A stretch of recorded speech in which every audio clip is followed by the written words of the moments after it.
Hello សួស្តីចាពេលនេះគឺយើងមានជាការ plan ធ្វើដំណើរទៅកោះរ៉ងចា solo ម្នាក់ឯងឡានចេញម៉ោង2ប៉ុន្តែត្រូវទៅអាហារកោះយើងយ៉ាអីចាហើយបងលេងសើចពេកហើយឡានចេញម៉ោង2មកអង្គុយចាំគេតាំងពីម៉ោង10កន្លះឥឡូវយើងមកដល់ឡានហើយឡានគេចេញម៉ោង2 Hello welcome back ចាមានជាការត្រឡប់មកទឹកដីកំពង់សោមរយៈពេល2ឆ្នាំការមកដូចជារៀងចុងក្រោយនោះជា2024ឥឡូវ2026មកម្ដងទៀតចាម៉ោង5ជាងមកដល់បេនឡានអញ្ចឹងឥឡូវយើងត្រូវស្អាតមែនមេឃអាយយបើឃើញភ្នែកតេស្អាតមែនតើឡើងពណ៌មាសតោះឥឡូវចេញពីនោះគឺយើងត្រូវទៅផ្សារចិត្តនឹងសិនឈ្មោះថាផ្សារលើយើងទៅដើរមើលផ្សារគេបន្តិចទៅព្រោះអត់ទាន់ដល់ម៉ោងយើងទៅកំពង់ផែដែរណាមួយម៉ោង9ជាងបានផែចេញអញ្ចឹងយើងដើរមើលគេមើលឯងសិនមកស្មាននេះគឺផ្សារគេអត់ទាន់បើកគេទៅរៀបចំបើកលក់ហាចាឥឡូវនេះមានជាការមកដល់កំពង់ផែហើយយើងក៏ចាំគេដោយសារតគេអត់ទាន់បានបើកកន្លែងទេខ្ញុំកក់នៅប៊ូវ៉ាស៊ីកម្ពុជាអញ្ចឹងកក់ហើយអញ្ចឹងពេលយើងចូលទៅបើកសវត្តគេហើយគឺយើងអាចឆ្លងទៅបានចាថាមកព្រឹកព្រលឹមអញ្ចឹងគឺស្ងាត់ចងំអត់សូវមានមនុស្សកន្លែងនេះមកលើកមុនគឺស្វែនឥឡូវគេដូរទៅជាអ៊ីម៉ានោះគឺបន្ទប់ទឹកនេះកន្លែងអត់ដឹងថាគេបិទឬក៏អត់ទាន់លក់ទេហើយកន្លែងនេះគេរើចេញអស់លលែងលើកមុនគេដាក់តុដាក់អីឲ្យយើងអង្គុយញ៉ាំអីចឹង Wow finally we meet again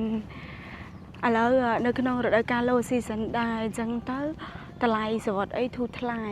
ប៉ុន្តែភាគច្រើនអីគឺគេអត់សូវមករដូវកាលនេះទេគេមកខែ1ខែ2អីវាស្អាតប៉ុន្តែយើងបែបបាត់ចិត្តអញ្ចឹងយើងមករដូវកាលណាដែលគេអត់មកណាមួយគឺ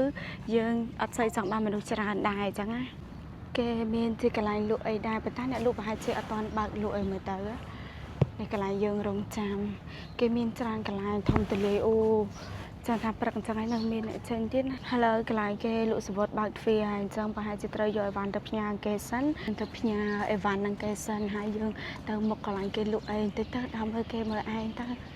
នេះយើងទៅបើកសវត្តសិនហើយឥឡូវមានជាការមកអង្គុយចាំទូគេនិយាយចំគឺសវត្តដូររហូតឥឡូវគេចេញម៉ោង9កន្លះសុំដូរគេទៅម៉ោង8កន្លះដោយសារតែយើងចង់ទៅឲ្យចេញឆាប់ទៅណាមួយយើងក៏ដឹងអង្គុយចាំទៅអីដែរអញ្ចឹងណានិយាយពីថាដូររហូតសវត្តទិញតាំងពីខែ1ឥឡូវដូរមកដល់ខែ6ចាខំចាស់គឺកាលហ្នឹងទិញ promotion គេ discount តម្លៃ$2អញ្ចឹងទៅហើយណាមួយយើងមាន wallet នៅក្នុងហ្នឹងទៀតកក់ចុះកក់ឡើងមានចកាអត់អស់លុយហើយណាមួយឥឡូវក៏រងគេ hit ដែរអញ្ចឹងតម្លៃទុកអីក៏រៀងឡើងដែរអញ្ចឹងបើយើងមានសវត្ថទុក free ហើយហេតុអីក៏យើងមិនទៅអញ្ចឹងក៏សុចិត្តចំណាយពេលចំណាយអីមកបរោយមកពេលសុកមានជាការដកលុយអាហារទៅព្រោះដកមកពីម្ពិញ100000ដែរប៉ុន្តែខ្លាចតចាយអត់គ្រប់អញ្ចឹងយើងសុចិត្តឲ្យលើសកុំឲ្យខ្វះអញ្ចឹងតែសម័យឥឡូវគេមាន QR ហើយប៉ុន្តែយើងទៅតំបន់កោះអីអញ្ចឹងវាពិបាកដែរអញ្ចឹងទៅយើងធ្វើម៉េចឲ្យមកស្រួលខ្លួនឯងលុយមកយូរហើយអត់ព្រមដកអីណាចាក៏ទៅចិត្តរាដូចចង់ស្រាលតទៅកន្លះម៉ោងទៀតចេញបានតាំងមកដកនេះនៅម្ដុំនេះក៏គេមានទូ ATM ដែរអញ្ចឹងបាត់ចិត្តគឺថែម100000ទៀតម្សិលមិញដកអស់100000ហើយចាំមើលដល់អញ្ចឹងតា$50អាចដើរលេងកោះរ៉ង3យប់4ថ្ងៃដែរទេសូមតាមដានទាំងអស់គ្នាគេទៅច្រើនដល់តាហើយមានតែយើងណាខំភ័យអី4 7 8 9 10អត់អីបងអង្គុយឡើងណាក៏បានមានទេម្នាក់បងអូខេបងបាទអត់មានផ្លូវណាស្រួលជាងនេះណាចាអរគុណ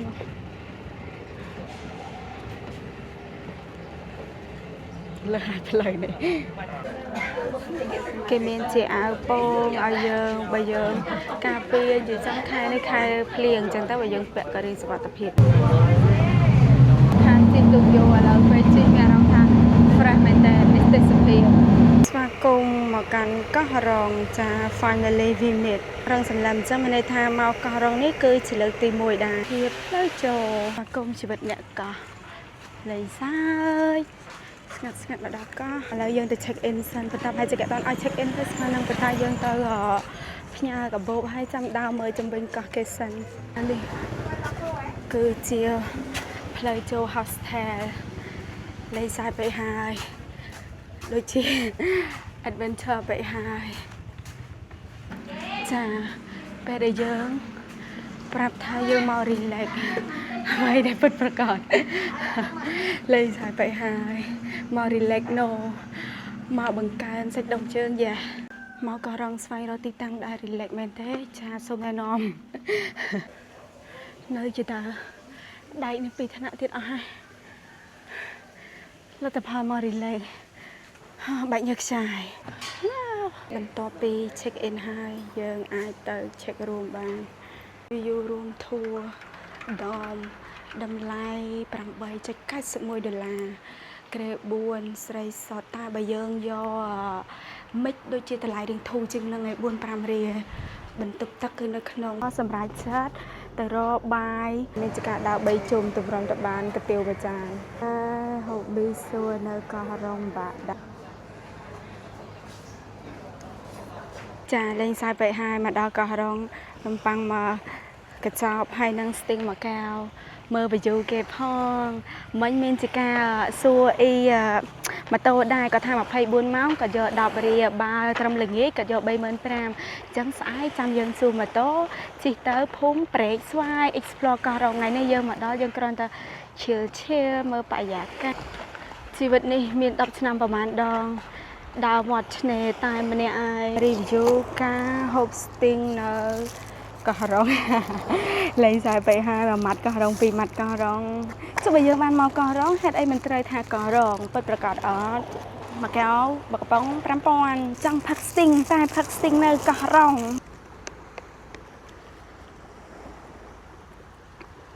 លេងសើចពេកហើយខ្យល់ស្ទីង5,000ផឹកបានទេយេមែនតានទេសភាព fresh មែនតានមកក្នុងរដូវកាល low season មានអីមិនល្អស្ងប់ស្ងាត់បរិយាកាសអូចាបើអ្នកខាងនេះវិញមានជាការនៅសមុទ្រជារៀងរាល់ថ្ងៃ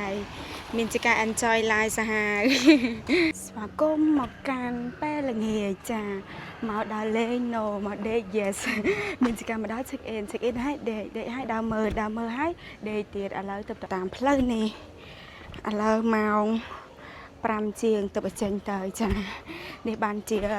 គេហៅថាមក relax មែនគឺ slow life ពិតហ្មងណាចង់ឲ្យថាមកដល់លេង no មកដេក yeah ដេកដដែលគ្រាន់តែដូរទីតាំងចង់ឲ្យថាចុះឡើងតមួយថ្ងៃនេះគឺ3ដងហើយចតានេះបរិយាកាសពេលល្ងាចប្រហិតក៏មាននំប៉័ងក៏មាន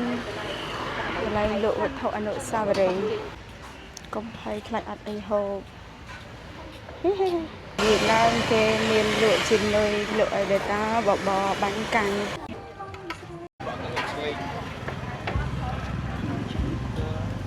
ទីបំផុតម្ហូបអាហារដែលយើងបានចាំក៏បានមកដល់ BBQ ជាមួយនឹងបរិយាកាសទឹកសមុទ្រយើងសាក់ភ្លក់ទាំងអស់គ្នាចូលបាច់ក្រូចឆ្មាសាច់គោគេឆ្អិនល្អមិនចង់ថាប្រាប់ឲ្យគាត់ធ្វើឲ្យឆ្អិនឥឡូវឆ្អិនបានដូចចិត្តគេអង្រឹងប៉ុន្តែបងស្រីគាត់ឲ្យជាភួយជាខ្នើយអញ្ចឹងហើយគួរសមដែរជាម្នាក់ឯងនេះគេថាផ្លូវព្រៃ homestay គេ